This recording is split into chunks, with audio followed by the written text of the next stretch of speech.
तो जैसा कि पिछले एपिसोड में हमने देखा था, वो जो जेड था, उसकी वजह से एक आवाज़ सुनने को मिलती है, जुन युन गाओ। और इस समय चाहे वांगलिंग हो, चाहे अपना वो मून गेजर सरपेंट हो, मतलब उस आवाज़ का सोर्स क्या था? शायद वो जेड था। दोनों चौंक जाते हैं, क्योंकि वो आवाज़ एंशियंट गॉड की वॉइस थी, मतलब एंशियंट गॉड का लैंग्वेज था। अब आगे तो आवाज़ का मतलब ये था कि आगे बढ़ो और इस रियल्म को डिस्ट्रॉय कर दो, जो कि रेन सेलेस्टियल रियल्म के अंडर आता है। मैं तुम्हें बॉडी दूंगा, यहाँ से निकलने का मौका दूंगा। ये था इन्फॉर्मेशन। अब मून गेजर सरपेंट, जो उसके अंदर कन्फ्यूजन था, वो दूर हो जाता है। ये अब आगे बढ़ता है कि हर एक चीज़ यहाँ का डिस्ट्रॉय कर दूंगा। अब लीवन जी जब ये चीज़ देखते हैं, क्योंकि वो वुड इन्होंने ही फेंका था, वो जेड, और ये वांगलिंग का एक्सप्रेशन चेंज होते हुए देखते हैं, तो इन्हें वांगलिंग पर डाउट होता है कि यार क्या इसे ये लैंग्वेज पता है क्या। अब वांगलिंग यहाँ पर एक्टिंग कर देता है कि मुझे नहीं लगा था कि ये बीस्ट, मैंने याओ फैमिली के लोगों को मारा था इसका पावर यूज़ करके, तो ये मुझे पहचान लेगा। अब लीवन जी को लग रहा है इसे पता नहीं है, और ये बोलते हैं टेंशन मत लो, बैटल खत्म होने के बाद मैं तुम्हें वो बैटल स्क्रॉल्स जो दो दिखाए नहीं था, वो भी दिखा दूंगा। वांगलिंग हाँ में सर हिलाता है। इधर शेंगोंग फैमिली के एंसेस्टर अचानक से आगे आते हैं कि ज़ूमो, शेंगोंग हू का डाओ मुझे दे दो। वांगलिंग कुछ बोलता नहीं है, और इसके थर्ड आई में से शेंगोंग हू का जो डाओ था, वो निकाल के इन्हें दे देता है। फिलहाल मून गेजर सरपेंट अब नॉर्दर्न रीजन की तरफ बढ़ जाता है, और आराम से, इनकी स्पीड बहुत ज़्यादा थी, टेलीपोर्टेशन के बराबर। और एक बड़ा वॉर नॉर्दर्न रीजन में छिड़ चुका था। अब इन चीज़ों को देखकर ब्लैक फिन डेविल को गुस्सा आता है, क्योंकि इसने पहले वेस्टर्न रीजन को सेपरेट कर दिया था, लेकिन सब चीज़ फ्लेम स्पार्क ने बदल के रख दिया था। इधर black fin devil blood god से फाइट कर रहे थे, और अचानक से यहाँ पर एक पर्पल लाइट चमकता है, और एक बंदा बाहर निकलता है। इस बंदे ने येलो रोब पहना था, और इसके आसपास दो ड्रैगन के इल्यूजन्स को देखा जा सकता था। और ये बोलता है कि मास्टर फ्लेम स्पार्क, सबसे लंबे समय से मैं आपको जानता हूँ। और ये बंदा नया सेंट बना था अलायंस में, cloud dragon demon saint. Flame spark इसे देखते हैं बट अटैक नहीं करते हैं। अभी जो कल्टीवेशन अलायंस के 4 सेंट्स थे, इनका पावर लेवल बेसिकली निर्वाणा शैटरर के मिड फेज में था। और ब्लड गॉड, इनका पावर लेवल क्या है, शायद उसी लेवल पे, इसलिए आराम से उस ब्लैक फिंड से बैटल कर पा रहे थे। फ्लेम स्पार्क बैटल नहीं करते, क्योंकि इनके पास और लोग थे, और ये बोलते कि जीजेंग टियान, तुम अभी भी क्यों छिपे हुए हो, बाहर आ जाओ। अब इनका वो जो वेपन था 18 लोफू, उसके पास ही प्रकट होते हैं, और इसे और आगे बढ़ाते हैं। और जैसे वो अटैक आगे बढ़ता है, उसमें से कुछ और निकल के सामने से भी एक और उसे काउंटर करता है। और उधर से आवाज़ आती है कि फ्लेम स्पार्क, तुम्हारे में गट्स है वापस आने का। आवाज़ थोड़ी फेमिनिन थी, बस आवाज़ की वजह से कुछ लोग तो यहाँ पर खून की उल्टी करने लगते हैं, कुछ लोग मारे जाते हैं। और 18 लोफू, मतलब 18 बेसिकली लेयर्स थे, तो उनमें से एक लेयर कोलैप्स करने लगता है। फिल्म स्पार्क एकदम शांत थे और बोलते हैं कि जी जिंगटियान, लंबे समय से हम मिले नहीं, पर तुम आज भी वैसे ही हो। फ्लेम स्पार्क अपने फ्लेम को रिलीज करते हैं, और इनके जो ऑल हेवन के बंदे थे, इन्हें ये उसकी मदद से पीछे फेंक देते हैं, क्योंकि ये बैटल ज़्यादा फियर्स था। अब बैटल के दौरान जब भी कोई मरता था, तो ये जो लोफू थे, क्योंकि ये गॉड से ब्लड से बने थे, तो ये उनके ब्लड को एब्जॉर्ब कर लेते थे, तो ये भी थोड़े रिकवर कर जाते थे। और जैसे जैसे ये ब्लड एब्जॉर्ब कर रहे थे, ये और ज़्यादा डेमोनिक होते जाते हैं। इधर जो फ्लेम स्पार्क और जिंगटियान का बैटल था, वो अलग लेवल पे था। जब भी इनका बैटल होता था, स्पेस में क्रैक्स तो बनते ही थे। जी जिंगटियान इसके आसपास ग्लेशियर्स थे, वही फ्लेम स्पार्क के आसपास फ्लेम थे। अब इस दौरान ये बोलता है जी जिंगटियान कि फ्लेम स्पार्क, 10,000 साल पहले हमने तुम्हें भागने दिया था। आज तो जोंग जुआन जी नहीं है यहाँ पर, लेकिन फिर भी तुमको मैं मार दूंगा। बंदा तो ये, मतलब ये बंदा था, लेकिन आवाज़ थोड़ी फेमिनिन थी। फ्लेम स्पार्क भी बोलते कि मैं जब वापस गया था, तो मैंने कहा था कि एक दिन मैं वापस आऊँगा, और उस दिन मैं कल्टीवेशन अलायंस को ख़त्म कर दूंगा। मेरे मरने से फ़र्क नहीं पड़ता है, लेकिन ये जगह बचेगा नहीं। इधर मून गेजर सरपेंट भी अब वेस्टर्न रीजन को तो निपटा चुका था, अब ये नॉर्दर्न रीजन की तरफ ही बढ़ रहा था। और साथ में वो लकड़ी भी था, उस पर वांगलिंग बैठा हुआ था। वांगलिंग थोड़ा चिंतित था मून गेजर सरपेंट को सोच के कि इस सरपेंट के अंदर में एंशियंट गॉड भी है। फ्लेम स्पार्क और जी जिंगटियन ये लगातार स्पेल्स यूज करते रहते हैं, और स्पेस में ओरिजिन एनर्जी का फ्लक्चुएशन बढ़ते रहता है। पूरा नॉर्दर्न रीजन अब एक केओटिक बैटलफील्ड में बदल चुका था।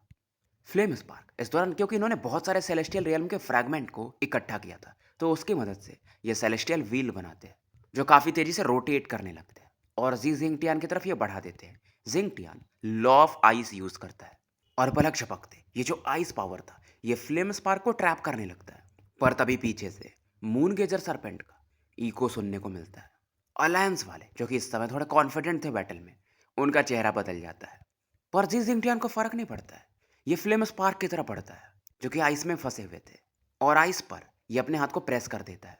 अब जो बर्फ था उसके अंदर एक डिस्ट्रक्टिव फोर्स जन्म लेता है और फ्लेम स्पार्क की बॉडी में बढ़ने लगता है। पर फ्लेम स्पार्क स्माइल करते हैं। इन्होंने जो कल्टीवेशन छिपाया था वो बढ़ना शुरू होता है। जिंगटियान अवाक था कि तुमने ब्रेक थ्रू कर लिया है, और अब ये पीछे भागने लगता है। फ्लेम स्पार्क का जो कल्टीवेशन था वो निर्वाणा शैटर के लेट फेज में था, बट अब वो ऊपर जा रहा था। फ्लेम स्पार्क हंसते हैं क्योंकि बर्फ तो फट चुका था और अब ये वर्ल्ड के साथ मर्ज हो जाते हैं। इस दौरान ये अपने इसेंस ब्लड को यूज करते हैं, इसेंस ऑरा को यूज करते हैं, और जी जिंगटियान के भागने के रास्तों को ब्लॉक कर देते हैं।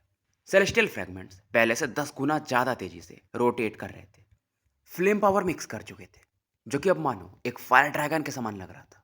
इधर मून गेजर सरपेंट भी अब आ चुका था।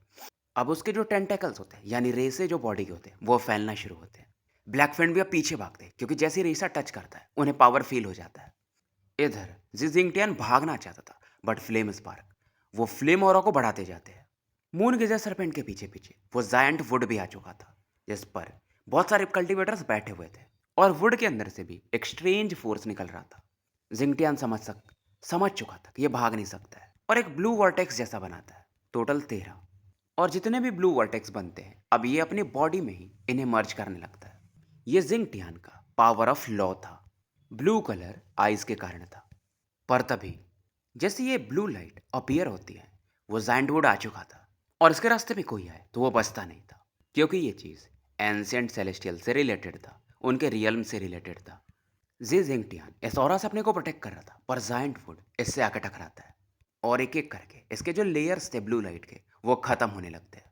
और जैसे कोलिजन से एक इम्पैक्ट फैलता है, वो भी इसकी बॉडी में एंटर कर रहा था। 6 लेयर्स खत्म हो चुके थे।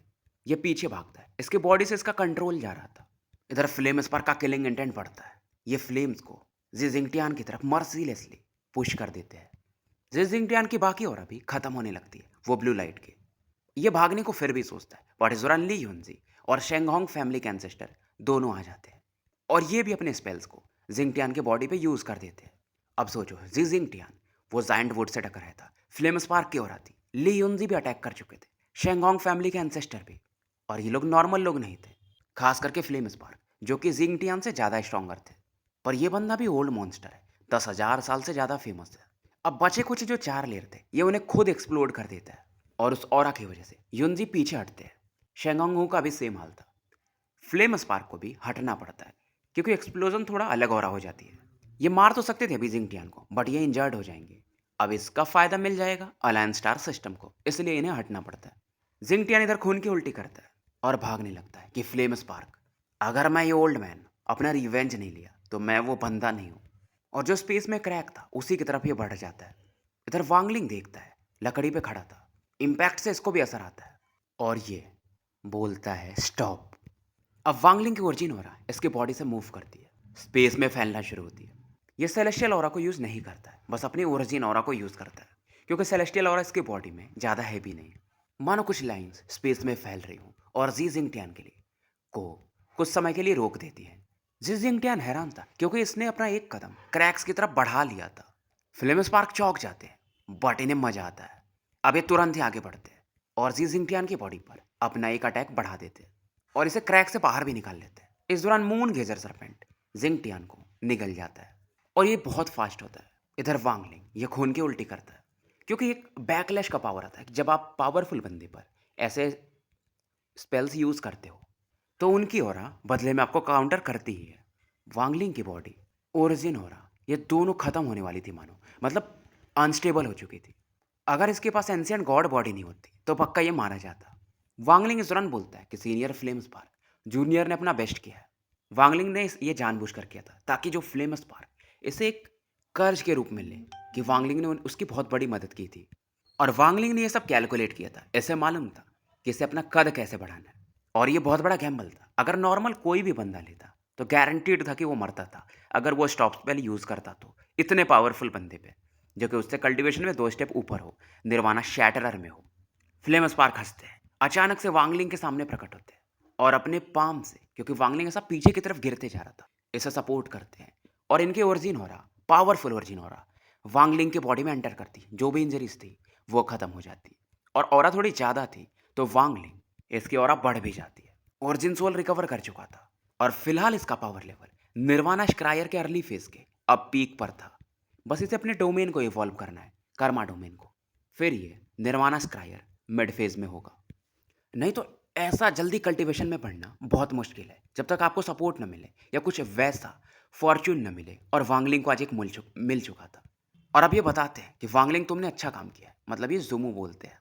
जिजिंग टियान 4 जो सेंट है अलायंस के उनमें से एक है और जब मैं उस समय था तो इसकी रैंकिंग 9वीं थी पूरे अलायंस के अंदर। ऑल हेवन वाले लोग इसे याद रखेंगे। और ये बंदा भी जब फ्लेम स्पार्क यहाँ से भाग रहे थे तो इनका पीछा किया था 10,000 साल पहले। ली युनजी भी मन ही मन मतलब वांगलिंग की तारीफ करते। इवन शेंगहोंग फैमिली के एंसेस्टर जो कि थोड़े कोल्ड नेचर के थे वो भी एक स्माइल देते हैं। खास करके वो जो बंदा था जो कि निर्वाणा स्क्रायर के शायद मिड फेज में या लेट फेज में थे और वो लेडी जो अलायंस ऑल हेवन से आई हुई थी वो भी वांगलिंग की तरफ देखती है। इस दौरान फ्लेम स्पार्क बोलते हैं कि मैं तुम्हें थंडर बीस्ट भी लौटा दूंगा बैटल खत्म होने के बाद, और मैं तुम्हें एक ट्रेजर दूंगा जो कि अगर तुम्हारे पास रहे तो बहुत कम लोग ही तुम्हें हरा पाएंगे, मतलब तुम बच के निकल सकते हो। अब मून गीजर सरपेंट आगे बढ़ता है, साथ में वो लकड़ी का टुकड़ा भी जिस पर वांगलिंग वगैरह थे। ब्लैक फिंड और क्लाउड ड्रैगन इन्हें भी थोड़ा पीछे हटना पड़ता है। अब यहाँ पर कुछ लोग प्रकट होते हैं, उनमें से एक वुमेन थी जिसने ब्लू ड्रेस पहना था, बाल लंबे थे और इसके हाथों में 8 पंखुड़ियों वाला गुलाब का फूल था। आंखें फिनिक्स के समान थी और जिसमें किलिंग इंटेंट भरा हुआ था। अब इस लड़की को देखकर और बाकी लोगों को देखकर जो कि अचानक से अलायंस की तरफ से प्रकट होते हैं ब्लड गॉड और 3 एंसेस्टर्स को थोड़ा गुस्सा आता है। वुमेन जो थी यहाँ पर सीनियर जो इसके रहते हैं उन्हें देखकर सीनियर वुडो चान करके बुलाती है और रेस्पेक्ट देती है। अब वुडो चान एक मिडिल एज मैन थे और ये बोलते हैं कि फ्लेम स्पार्क मतलब मास्टर बोल के बोलते हैं, मैंने आपका नाम बहुत पहले से सुना है और आज मुझे मौका मिला है बैटल करने का, क्या आप तैयार हो? फ्लेम स्पार्क को इस वुडो चान के बारे में नहीं पता था, शायद इनके जाने के बाद इसने अलायंस को ज्वाइन किया होगा। लेकिन फ्लेम स्पार्क इसे अंडर एस्टिमेट नहीं करते क्योंकि इसकी ऑरा काफ़ी पावरफुल ये फील कर सकते थे और ये बोलते हैं कि आपको बैटल करना है तो आ जाओ। अब ये जो लड़की थी इसके आसपास दूर में 100 टावर्स दिखते हैं जिनसे ये बोलती है कि चलो इस मून गेजर सरपेंट को सील कर देते हैं। वांगलिंग को फील होता है कि इसके ऑल हेवन वाले अभी भी वीक प्लेस में हैं क्योंकि जो लोग आगे आए हैं वो बहुत स्ट्रांग लोग हैं। और वांगलिंग फील करता है कि कोई इसे ऑब्जर्व कर रहा है और ये वही वुमेन थी जो अभी जस्ट आई थी। अब वांगलिंग की भी नजरें ब्लू ड्रेस वाली लड़की से मिलती है। वांगलिंग ने इसे पहले कभी देखा नहीं था बट ये ऐसा लुक दे रही थी तो वांगलिंग को भी आश्चर्य होता है। वांगलिंग को फर्क नहीं पड़ता है, फिलहाल ये पीछे हट जाता है।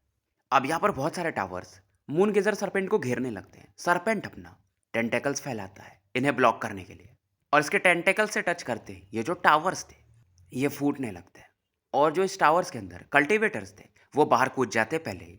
और ये जो टावर्स थे जो कि काफ़ी तेज़ी से बढ़ते भी हैं वो मून गेजर सरपेंट की बॉडी से टकराने लगते हैं, एक्सप्लोजन होता है और जो भी टावर्स फूटते थे बेसिकली वो पाउडर में बदल जाते थे। अब इस दौरान वुमेन बोलती है सील। अब जो भी ब्लैक पाउडर मून गेजर सरपेंट की बॉडी पर गिरा था वो डेमोनिक ग्लो के साथ चमकने लगता है और इस दौरान 100 प्लैनेट्स थे जो कि ईस्टर्न सदर्न नॉर्दर्न पार्ट्स में फैले हुए थे, वहाँ पर भी एक लाइट चमकती है। और इन लोगों ने मतलब ये अलग अलग डायरेक्शन में था तो शायद एक सर्कल बना सकता था, तो बहुत सारे डेमोनिक बीस्ट को पकड़ा था और इन्हें एक फॉर्मेशन टाइप बनाया था। और मानो ये जो कल्टीवेटर्स थे इन प्लेनेट पर इस आवाज़ का वेट कर रहे थे। जैसे इस लड़की की आवाज़ सुनाई देती है इस लड़की की आवाज़ मानो दूर तक फैल सकती थी, स्टार्स के बीच में भी। और एक रेड एल्डर जो कि काफ़ी दूर में थे इस आवाज़ को सुनते ही हाथ का साइन देते कि तैयार हो जाओ और जो भी डेमोनिक बीस्ट थे उसे ये लोग मार देते तो एक सी ऑफ ब्लड का एरिया बनता है, फॉर्मेशन एक्टिवेट हो जाता है। और सेम सीन 100 अदर प्लैनेट्स पे भी होता है। अलायंस के पास जो पावरफुल फॉर्मेशन थे 10, ये उनमें से एक था। इसे million beast blood soul seal कहा जाता है।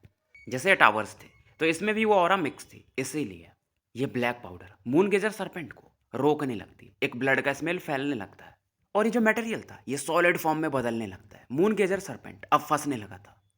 ऐसा सीन को देखकर चाहे वो ली इंजी हो या शेंगोंग एंसेस्टर दोनों चौंक जाते। अब ये लकड़ी के टुकड़े से उतरते हैं और जो भी इनके अंडर में वो जो 72 अर्थ सेलेस्टियल्स थे उन्हें बोलते कि अपनी टीम गैदर करो और अटैक करो आगे में। शेंगोंग फैमिली एंसेस्टर के पास जो 36 हेवन सेलेस्टियल्स थे उनका कमांड था, तो ये जैसे कि उसके अंडर में वांगलिंग जूमू और बाकी वो 6 हेडेड गाय हालांकि शायद वो मर चुका है। तो ये लोग आते थे और ली उनसे अपने डिवाइन सेंस को फैलाते हैं। डिवाइन सेंस फैलता है और जो 17 लोफू थे उसके अंदर तक जाता है, क्योंकि शायद ये इनके फैमिली का ही ट्रेजर था। तो एक ब्लडी फिगर उसके अंदर से बाहर निकलता है। ये बंदा बेसिकली ब्लड का बना था। उधर दूसरी तरफ ब्लड गॉड, वो ब्लैक फिंड से, और साथ में जो दूसरा बंदा था क्लाउड ड्रैगन, उनसे बैटल कर रहे थे। हालांकि लियोनजी पावर लेवल में ब्लड गॉड से कमजोर थे, लेकिन फिलहाल ये आर्मी को कंट्रोल कर रहे थे। इन्हें फ्लेम स्पार्क ने ये वाला काम दिया था। बेसिकली ये लोफू जो था ये इनके जान फैमिली का था नहीं, बट इनके पास स्पेल था जिससे ये कंट्रोल कर सकते थे, जो कि इन्हें वो बैटल स्क्रॉल के पावर की वजह से मिला था। अब इस दौरान जो बचे 16 लोफू थे उसमें से भी एक एक्सप्लोड करता है और एक दूसरा ब्लड पर्सन बनता है, और ये आगे बढ़ता है जहां पर शेंगोंग फैमिली के एंसेस्टर उस सील से फाइट कर रहे थे ताकि मून गेजर सरपेंट को छुड़ा पाए। अब ये जो ब्लू ड्रेस वाली वूमन थी वो भी चौंक जाती है इन ब्लडी ऑरा को देखकर। अब ये इशारा करती है क्योंकि इसके साथ में वो जायन डेमन क्लैन के कुछ मेंबर्स थे कि जाओ आगे बैटल करो। और ये बंदे वो जो लोफू बचे थे 15 उनकी तरफ बढ़ते हैं। अब यहाँ पर एक ओल्ड मैन और दिखाया जाता है जो कि एक कल्टीवेशन प्लेनेट पर थे, और ये भी आगे बढ़ते हैं इन 15 लोफू की तरफ। जायन डेमन क्लैन का जो मेंबर था वो ली यूनजी की तरफ बढ़ता है। ली यूनजी इस दौरान चिल्लाते हैं कि लुओ होंग, जाओ जिंगटियान जाओ और लोफू को प्रोटेक्ट करो। अब ये जो दोनों बंदे थे तुरंत ही आगे बढ़ते। अलायंस में इनका काफ़ी महत्व था, सॉरी ऑल हेवन में। इधर लियोनजी एक और बैटल स्क्रॉल यूज़ करते हैं।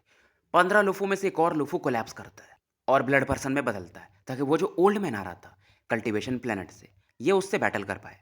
इधर वो जो जायंट डेमन क्लैन का बंदा था वो क्या करता था, आगे बढ़ता था और जो भी इससे कमज़ोर था ऑल हेवन वाला सीधा उसे क्रश कर देता था और सीधा निकल जाता था। इसका पावर लेवल कॉर्पोरियल यांग के पीक पर था। अब क्योंकि जैन डेमन क्लैन का है तो इनकी बॉडी बहुत स्ट्रांग होती है। आराम से जो नॉर्मल कल्टीवेटर्स होते हैं निर्वाणा स्क्रायर के अर्ली फेज में ये उनसे बैटल कर सकता था। और जायंट इस समय क्रेजी था। इधर वो वुमेन जो थी उसे शायद समझ में आता है कि शायद ये जो जायंट है वो खुद को सेल्फ एक्सप्लोर करना चाहता है। वांगलिंग इधर लियोनजी के ओरिजिन सोल की तरफ देखता है, जो कि फिर से एक ब्लडी पर्सन को बुला रहे थे लोफू के अंदर से। यानी कि लियोनजी को अगर कोई डिस्टर्ब करे तो वो सही नहीं है। वांगलिंग जानता था कि लियोनजी के पास बैकअप होगा और ये उन्हें टेस्ट नहीं कर सकता। तो ये फिलहाल उस जैन डेमन क्लैन के बंदे से बैटल करने के लिए आगे बढ़ता है। अब जो वुमेन थी इस चीज़ को देखकर स्माइल करती है। दूसरी वाली वो जो पैलेस ड्रेस वाली थी यानी वांगलिंग की तरफ वाली वुमेन, और वांगलिंग से बोलती है कि फेलो कल्टीवेटर जू थोड़ा ध्यान रखिएगा। इधर डेमन क्लैन वाला बंदा एक पंच मारता है। वांगलिंग को फर्क नहीं पड़ता और ये भी बदले में एक काउंटर पंच मारता है, क्योंकि जो जायंट था वो 10,000 फीट का था और वांगलिंग उसके सामने बच्चा लगता है। लेकिन फिर भी जब दोनों के पंचेस टकराते तो एक बिजली के समान गर्जना होती है। समय मानो रुक चुका था, थोड़ा स्लो हो जाता है। साउंड काफी इंटेंस होता है जब दोनों पंचेस एक दूसरे से टकराते हैं, और इस एक्सप्लोजन की वजह से जो शॉकवेव फैलता है उसकी वजह से लोगों को थोड़ा पीछे भागना पड़ता है। जायंट हैरान था क्योंकि एक फोर्स फील करता है जो कि इसकी बॉडी की तरफ बढ़ता है और इसे खून की उल्टी करना पड़ता है, और इसका दायां हाथ जिससे इसने पंच मारा था वो एक्सप्लोड कर जाता है। बट इसका ये बॉडी कोलैप्स रुकता नहीं है, ये फैलते जाता है। इसे समझ में नहीं आता कि भाई ऐसा कैसा। अब उसे क्या पता था कि वांगलिंग को मैंने एंशिएंट गॉड का पावर दिया है। डेमन क्लैन का जो मैडनेस था वो और बढ़ जाता है और ये खुद को एक्सप्लोड कर देता है। वांगलिंग को गुस्सा आता है तो ये तुरंत ही एक्टिंग करता है, क्योंकि ऐसे एक्सप्लोजन से वांगलिंग को कुछ नहीं होगा अगर इसके पास एंशिएंट गॉड बॉडी है। बट ये एक्टिंग करता है थोड़ा सा जबरदस्ती, खून थूकता है ताकि लोगों को इस पर शक ना हो, और साथ में अब कॉल द विंड अटैक को यूज करता है। दो ब्लैक ड्रैगन्स निकलते हैं और जो भी एक्सप्लोजन का पावर था उसे ये काउंटर कर देते हैं। वांगलिंग पीछे आता है, वुड पे बैठ जाता है, एक्टिंग पूरी अच्छी करता है कि मैं इंजर्ड हूँ। अब वो जो वो लड़की थी जो कि पहले से इस वुड पे थी, पैलेस ड्रेस वाली, वो स्माइल करती है कि मैं आपकी तारीफ करती हूँ कल्टीवेटर जू, खास करके आपके स्पेल्स। आप तो अपने बॉडी के पावर को भी बढ़ा सकते हो। इधर लियोनजी आंखें खोलते हैं और बोलते कुछ नहीं है बट एक स्माइल देते हैं। इधर 14th लोफू में से एक और बंदा निकलता है, ब्लडी पर्सन, और एक दूसरे बंदे की तरफ बढ़ता है, एक ओल्ड मैन जो कि इधर आ रहे थे बैटल के लिए। इधर वो जो ब्लू ड्रेस वाली वुमेन थी अलायंस की तरफ से, उसका एक्सप्रेशन बदलता है। इसके पास में दो और जायंट्स थे, उन्हें भी आगे बढ़ा देती है। इनमें से एक लूफू की तरफ बढ़ता है और दूसरा जैंट वुड की तरफ। इधर जो एक ओल्ड मैन था वो एक टेक्निक यूज करता है, कल्टीवेशन प्लेनेट फ्लक्चुएशन। अब इसका जो प्लेनेट था वो छोटा होने लगता है, रोटेट करता है, पर एक dense aura, scarlet red aura चारों तरफ फैलने लगती है। ऑल हेवन वाले कुछ अलग फील करते हैं और जो भी आसपास थे उनका बैग हो या बॉडी हो कोलैप्स करने लगती है। और उसकी शॉकिंग वेव ऑरा वांगलिंग जिस लकड़ी पे बैठा था जैंटवुड पर वहां तक पहुंचती है। लियूनजी अपनी आंखें खोलते और बोलते कि ज़ूमू जियान, यानी शायद उस लड़की का नाम था, जल्दी यहाँ से हटो और मुझे गार्ड मत करो अभी, अपने पे ध्यान दो। अगर ये कमांड देते भी नहीं तो अभी वांगलिंग तो भागने ही वाला था यहाँ से। वांगलिंग तुरंत ही टेलीपोर्टेशन यूज करता है और थोड़ी दूर में प्रकट होता है। सेम हाल उस लड़की का भी था। अब वो जो रिपल था रेड कलर का यहाँ तक पहुंचता है। लियून जी एक सीलिंग टेक्निक बनाते हैं। इनका ओरिजिन सोल, इनकी बॉडी यहाँ से मानो गायब हो जाती है। अब रिपल जैंटवुड से टकराता है और जैंटवुड इसे ऐसा ढकेल देता है, इस रिपल को मतलब दूर फेंक देता है। वांगलिंग जब प्रकट होता है तो अचानक से एक अलायंस कल्टीवेटर का तलवार इसकी तरफ पड़ता है। वांगलिंग को गुस्सा आता है, तलवार को डॉस तो नहीं करता है, बॉडी से टच करने देता है। तलवार इसकी बॉडी से टकरा के वापस लौट जाता है और उसके बाद ये लुक देता है और वो बंदा जो कि इस पर अटैक किया था मानो धराशायी होने लगता है। उसकी बॉडी एक्सप्लोड कर जाती है। ओरिजिन सोल पैनिक करके भागता है, पर तभी दूसरा एक ऑल हेवन का कल्टीवेटर था, इसके ओरिजिन सोल को पकड़ लेता है और निपटा देता है। ये कोई और नहीं ज़ूटिंग था और वांगलिंग से कहता है कि ज़ूमू चलो एक कंपटीशन लगाते कि कौन ज़्यादा लोगों को मारता है। वांगलिंग न्यूट्रल था और ये दिमाग लगाता है कि अगर तुम्हें कंपेयर ही करना है तो तुम क्यों ना उस वुमेन को मार दो, वो जो ब्लू ड्रेस वाली है। ज़ूटिंग चौंक जाता है पर फिर भी बोलता है ठीक है, compete करते हैं। हम उस लेडीज़ के आसपास पहुंचने की कोशिश करेंगे जो उसके आसपास लोग हैं उन्हें मारते हुए, देखते हैं कौन कामयाब होता है। क्योंकि ये भी जानता था उस वुमेन का स्टेटस काफ़ी हाई है। हालांकि उसका कल्टीवेशन ज़्यादा नहीं था, शायद वो निर्वाणा स्क्रायर के मिड फेज में थी। वांगलिंग दिमाग लगाता है बट फिलहाल ये उस लेडी की तरफ पड़ जाता है। जूटिंग एक दूसरे डायरेक्शन से पड़ता है। जूटिंग वैसे भी खून का प्यासा था तो कोई भी बीच में आता सीधा निपटाता था। भाई ये था भी किस प्लेनेट का, डोंगलिन। वांगलिंग का अपना तजुर्बा था 1000 साल से ज़्यादा का, और ये भी जूटिंग के जैसा ही मेथड यूज़ करता है। अब ये जो लेडी थी ब्लू ड्रेस वाली, ये इन दोनों को ऑब्जर्व कर रही थी बट इसे फ़र्क नहीं पड़ता है। ये जूटिंग की तरफ देखती भी नहीं है। इसका लुक था वांगलिंग की तरफ, और वो भी कोल्ड लुक था। वांगलिंग और तेजी से ट्रैवल करता है और पलक झपकते इस वुमेन के 1000 फीट के रेंज में ये आ चुका था। ये रुकता नहीं है, तुरंत ही एक पंच मारता है जो कि इस लेडी की तरफ पड़ रहा था। इधर जूटिंग देखता है, दिमाग लगाता है, पीछे हटने लगता है। इसे समझ में आ जाता है और ये बोलता है कि जूम, मुझे पता है तुम इतने साल से कल्टीवेट कर रहे हो और तुम्हारी यूज़ ने मुझे लगा नहीं था कि तुम ऐसा प्लान करोगे छोटा मोटा। ये वुमेन का स्टेटस बहुत हाई है और यही आके बैटल को ऑर्गेनाइज कर रही है, मतलब कंट्रोल कर रही है। ये फॉर्मेशन उसी ने बनाया है। कुछ ओल्ड मैन भी इसे फॉलो कर रहे हैं, मतलब इसका सोच लो उदा क्या होगा। ये शायद कोई गार्जियन हो सकती है और तुम मुझे मतलब मुझसे इसे मरवाना चाहते हो क्या? मैं 3 साल का बच्चा हूँ? देखता हूँ क्या होता है। बट वांगलिंग की तरफ ये देख रहा था। वांगलिंग स्लो नहीं होता है, ये आगे बढ़ते जाता है और ये पलक झपकते इस लेडी के 100 फीट के रेंज में था। लेडी के भी आंखों में एक अलग कोल्डनेस था। ये जानती थी इसके पास एक और जैन डेमन क्लैन का मेंबर था, बट वो वांगलिंग को रोक नहीं पाएगा। बट फिर भी ये पैनिक नहीं कर रही थी। अभी अपने बाएं हाथ को उठाती है और जो स्पेस खाली होता है जगह आसपास का, वहां पर इसे प्रेस करती है। अब डेमन क्लैन का जो मेंबर था जो कि एक प्लेनेट को उठा के था, वो रोटेट करने लगता है। उसमें से भी वही रेड ऑरा निकलती है। प्लेनेट छोटा होने लगता है। वांगलिंग का जो पंच था जो कि आगे बढ़ा था, वो इसे काउंटर तो करता है बट खत्म हो जाता है और ये रेड ऑरा वांगलिंग की तरफ पड़ती है। जूटिंग मजे ले रहा था कि लगता है जूमो अपने को ज़्यादा समझता है, पक्का यहाँ मरेगा, मर जाए तो अच्छा है, मतलब ऐसा सोचता है। जूटिंग काफ़ी खुश था। वांगलिंग जो कि इस ऑरा के करीब था, यह पलटता है, जूटिंग की तरफ देखता है, स्माइल देता है, लेकिन वो स्माइल नहीं था। जूटिंग चौंक जाता है, कहता है यार ये क्या? शायद उसे समझ में आ जाता है वांगलिंग चाहता क्या है। ऐसा स्माइल वांगलिंग ने इसे तब भी दिया था जब इनका एक बैटल हुआ था, लाइफ और डेथ टाइप। वांगलिंग अपना सख्त लौंडा था, चालाक था, क्योंकि इसका गुरु कौन है? मैं हूं। ये तुरंत ही वो एंशिएंट गॉड फर्नेस निकालता है और बोलता है स्वैप पोजीशंस। अब जहां पर ये था वहां पर आ जाता है जूटिंग, और जहां पर जूटिंग था वहां पर वांगलिंग प्रकट होता है। जूटिंग के पास मौका नहीं था कि वो रिएक्ट कर पाए, और वो जो रेड रिपल्स थे वो फैलने लगते हैं इसकी तरफ। अब जूटिंग के सामने लाइफ और डेथ का माहौल था। अब ये अपनी सेलेस्टियल ऑरा को रिलीज करता है और अपने आसपास 100 बैरियर्स बना लेता है। अब ये जो रेड रिपल्स थे इसके बैरियर्स से आके टकराते हैं, एक एक करके इसके बैरियर्स डिस्ट्रॉय होने लगते हैं। जूटिंग पीछे हट रहा था और पीछे जाते जाते भी बैरियर्स बना रहा था और गुस्से में बोलता है जूमो। मतलब वांगलिंग के लिए इसका नफरत पीक पर था। कितना भी पीछे हटता है ये रेड रिपल्स इसे फॉलो करते हैं। अब जूटिंग कुछ 100 जेड्स निकालता है। दिल में दर्द तो होता है लेकिन इन्हें यह क्रश कर देता है। अब 100 डिफरेंट कलर के बैरियर्स बनते हैं, बट फिर भी ये रेड रिपल्स उसे भी डिस्ट्रॉय कर देते हैं। हालांकि रेड रिपल्स पहले से काफ़ी कमज़ोर हो चुके थे पर स्पीड काफ़ी फास्ट था। अब इसके पास एक ही मौका था कि ये ब्लड एस्केप यूज़ करे। अब स्पीड भी कम हो चुकी थी रिपल्स की। कुछ वैसा ही डेंजर था जब इसने वांग लिंग को पहली बार फेस किया था वन लाइन इन हेवन में। ये गुस्से में पलट के देखता है, मतलब वांगलिंग के बारे में सभी लोगों को यहाँ पर बताना चाहता था, ऑल हेवन के लोगों को, कि देखो ये मेरे खिलाफ ही प्लॉट कर रहा है। बट वांगलिंग हंसने लगता है। वांगलिंग आगे बढ़ता है इस रेड रिपल्स की तरफ और बोलता है, मानना पड़ेगा आपको, आप बहुत ही रिलायबल आदमी हो, मतलब मैं आप पे ट्रस्ट कर सकता हूँ। आपने रेड रिपल्स को कमज़ोर कर दिया, तो मैं ज़ूम हूँ, इसे कभी भूलूंगा नहीं। अगर मैंने इस वुमेन को मारा, तो आधा क्रेडिट मैं आपको दूंगा। वांगलिंग तेजी से मूव करता है। अब इसके एंशिएंट गॉड हो रहा, यिन यांग फिश हो रहा, सभी इस समय 2 फिंगर्स में ये कॉन्सेंट्रेट करता है और रेड रिपल्स की तरफ बढ़ा देता है। जूटिंग पीछे हट चुका था, खून की उल्टी कर रहा था। वांगलिंग आगे तो बढ़ता है, पर सोचता है यार ये जूटिंग एक कैरेक्टर है। ये गुस्सा था, बट फिर भी समझदारी से काम लिया और बच गया।